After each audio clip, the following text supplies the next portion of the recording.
Australia Canada हम जा नहीं सकते। क्या कभी बेस्ट ऑप्शन ये है कि आप पहले इंग्लैंड जाएं। अच्छा जी, तो अब हम बात करते हैं कि मैंने इंग्लैंड क्यों सिलेक्ट किया। तो मेरा को 3-4 साल की जर्नी है। सबसे पहले मैंने ऑस्ट्रेलिया में किया था 2020 के अंदर, मेरा ऑफर लेटर आ गया था, लेकिन तब कोविड आ गया, इनडेफिनेट टाइम के लिए बॉर्डर्स क्लोज हो गए, तो मेरा ऑस्ट्रेलिया का सीन ऑफ हो गया। उसके बाद फिर मैंने जॉब की। अब जब मैं ट्राई करना स्टार्ट किया तो मैं कंसल्टेंट्स के पास गया, तो उन्होंने कहा भी ऑस्ट्रेलिया आपको वीज़े नहीं दे रहा, ये हार्श रियलिटी है। कनाडा एक्सपेंसिव और कनाडा भी वीज़े नहीं दे रहा। जो अभी ऑप्शन बचता है वो सिर्फ और सिर्फ इंग्लैंड का है। अब इसके ऊपर मैंने खुद से रिसर्च की, यूट्यूब पे गया, वीडियोस देखी, लोगों की राय ली, इंटरनेशनल स्टूडेंट्स का फीडबैक लिया, जो मेरे दोस्त इंग्लैंड में थे उनसे पूछा, कनाडा वाले दोस्तों से पूछा, ऑस्ट्रेलिया वाले दोस्तों से पूछा, तो सबने यही कहा कि अभी बेस्ट ऑप्शन ये है कि आप पहले इंग्लैंड जाएं। इंग्लैंड से फिर आगे आपने अगर रास्ते बनाने हैं, यूके जाना है, आगे अमेरिका जाना है या कहीं और जाना है, तो फिर इस तरीके से होकर आए।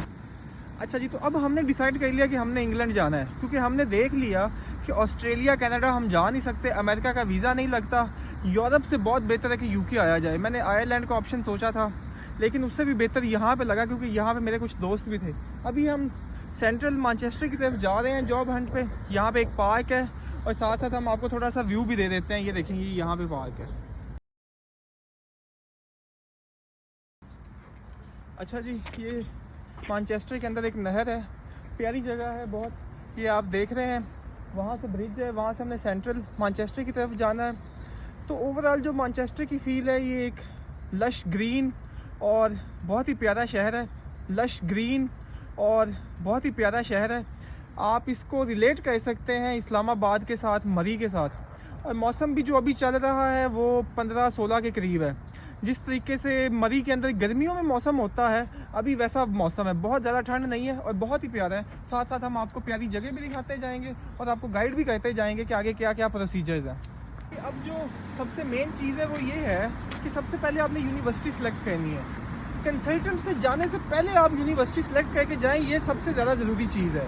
वो इसलिए ज़रूरी है कि कंसल्टेंट वो आपको यूनिवर्सिटी सजेस्ट करेगा जहाँ पे उसका कमीशन सबसे ज़्यादा है। मैं यहाँ पे आया हूँ तो मैंने चीज़ें देखी। मेरे पास ऑप्शन था सेल्फर्ड का, चेस्टर का और हडर्सफील्ड का। सेल्फर्ड मेन सिटी के अंदर है। अगर मुझे कोई गाइड करने वाला होता तो मैं सेल्फर्ड यूनिवर्सिटी लेता, ना कि मैं चेस्टर या हडर्सफील्ड में लेता। मेरा एक और दोस्त है जो मेरे साथ ही आया, वो चेस्टर में गया, तो वहाँ का ट्रेन का सफ़र है कोई 1 घंटा 20 मिनट, 1.5 घंटा। मेरा हडर्सफील्ड का है कोई 1 घंटा 20 मिनट। तो खुद यूनिवर्सिटी देखें जो सिटी के अंदर हो, ये सबसे ज़्यादा ज़रूरी चीज़ है कि शहर के अंदर यूनिवर्सिटी का होना बहुत ज़रूरी है।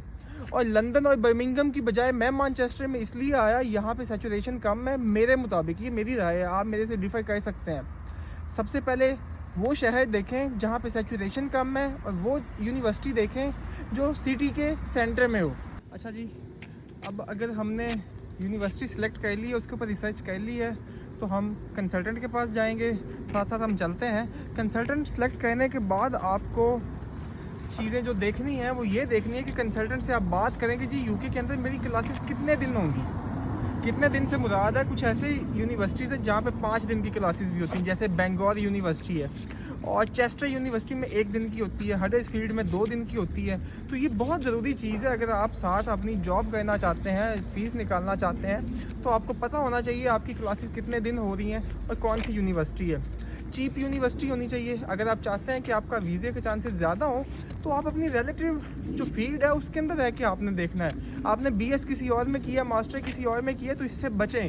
हो सकता है वीज़ा भी आता है, लेकिन इसको कम से कम रखना है आपने। जी, अब वीडियो एंड करते हैं। बहुत से लोग जो सवाल पूछ रहे थे कि मैनचेस्टर में आके यहाँ पे कितना किराया है, खाने पीने का खर्चा क्या है, और सेल्फर्ड यूनिवर्सिटी का बहुत से लोग पूछ रहे हैं। तो ये इंशाल्लाह मैं अगली आने वाली वीडियोस के अंदर सेल्फर्ड यूनिवर्सिटीज़ का डिटेल में बताऊंगा, और यहाँ पे जो एक्सपेंसेस आ रहे हैं और कौन सी यूनिवर्सिटी के क्या पर्क्स हैं, क्या बेनिफिट्स हैं, और ये सारी चीज़ें मैं अगली आने वाली वीडियोस में बताऊंगा। तो आप स्टे ट्यून्ड रहें, सब्सक्राइब कर दें और कमेंट कर दें। Thank you so much.